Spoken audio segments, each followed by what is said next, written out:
mais je la donnerai tout d'abord aux populations à l'Est, parce que ce sont elles qui sont les plus affectées. C'est une question à $1 million à $1 million. Je n'ai pas la réponse à quand est-ce qu'on peut estimer le retour de la paix. Ce que moi je peux vous dire, c'est que du côté de la République démocratique du Congo, à travers la signature de cet accord, à travers tous les actes politiques que nous posons, à travers notre mobilisation, nous sommes déterminés à œuvrer pour un retour de la paix dans les plus brefs délais. Maintenant, la responsabilité, c'est une responsabilité partagée. Voilà, la question sur les multilatérales. Oui, la question sur le multilatéral. Donc, pourquoi est-ce qu'on n'a pas continué dans le cadre SADC-EAC?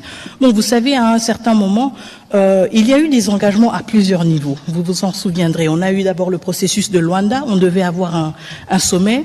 Et le président Kagame n'y a pas participé. On a eu ensuite plusieurs tentatives au niveau de la sous-région de trouver une solution. Il y a eu plusieurs accords qui ont été signés, plusieurs décisions, mais il n'y a pas eu de matérialisation.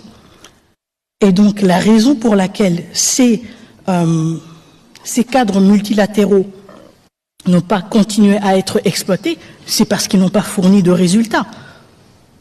Et parce qu'on n'a pas le luxe de dire on va juste attendre jusqu'à ce qu'un bon jour on ait un résultat. Nous sommes le pays agressé, nous sommes le pays occupé, nos populations souffrent, nous n'avons pas le luxe du temps et de dire bon, on va maintenant gérer les égos des uns et des autres. Nous voulons des résultats et nous les voulons rapidement. Et nous les obtenons là où nous pouvons les obtenir. Et je pense que cet accord en est la preuve. La troisième question, alors c'était sur le point 6 justement. Et donc, sur s'il était nécessaire d'avoir le Rwanda associé dans la question de la certification. Qu'il soit associé. Oui, dans la certification. Donc, en fait, ce volet, c'est un accord quand même structurant de l'accord. C'est un aspect structurant de l'accord. Il propose transformer les questions sur lesquelles nous avons souvent eu des conflits en zone de coopération. Et donc l'idée, c'est justement d'aller d'un contexte dans lequel on s'accuse mutuellement vers un contexte justement où il y a plus de transparence et plus de visibilité. Quand il s'agit de la certification, il ne s'agit pas que du fait que le Rwanda va maintenant certifier nos minerais ou que nous allons certifier les minerais rwandais.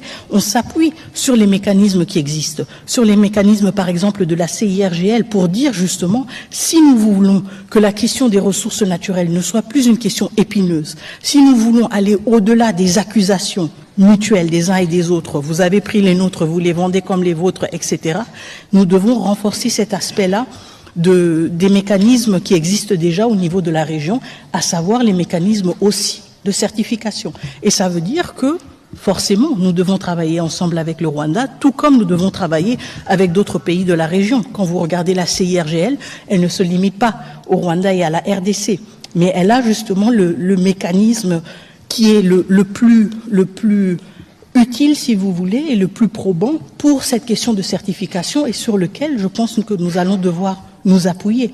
Et donc pas exclusivement RDC-Rwanda, mais justement dans un caractère régional qui va bien au-delà. La question, c'est qu'ici, il s'agit d'un accord entre les deux pays. C'est pour cela qu'on parle explicitement des deux pays. Alors, je vais être plus concret sur cette question pour éviter justement toute ambiguïté. Le lac Kivu, nous avons le gaz dans le lac. Le lac qu'on les partage. Comment voulez-vous que sur la gestion du gaz qu'il y a dans le lac, un peu comme on a les pétroles dans les Graben albertines avec l'Ouganda, qu'il n'y ait pas des interactions? Première question, premier exemple. Deuxième exemple, le massif du Virunga, le parc de Virunga. C'est les mêmes massifs. Évidemment, il est plus grand, plus important à RDC et plus petit au Rwanda. On a des familles des gorilles qui vivent comme des humains. Lorsqu'il y a de coups de feu, ils se déplacent. Ils traversent dans les mêmes massifs pour se retrouver. Donc, vous voyez que c'est les questions qui ont été abordées ici, c'est des questions qui nous lient. Nous connaissons tous les motivations de la guerre.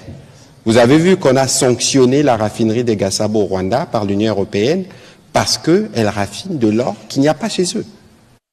Et donc ici, il faut s'assurer que nous avons pris toutes les précautions qu'il faut. Souvenez-vous de ce que la Mineta a dit précédemment ici. Nous sortons de 30 ans des conflits. Nous avons de millions de morts. Et donc, même si nous devons nous engager dans le cadre d'un partenariat économique, cela ne peut jamais se faire sans tenir compte de tout ceci. Et donc, Israël Mutombo, soyez bien apaisés sur le sujet.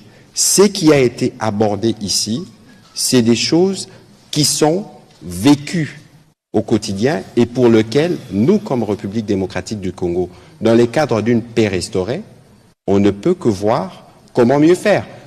On a parlé d'électricité aujourd'hui, même aujourd'hui, Sénélac.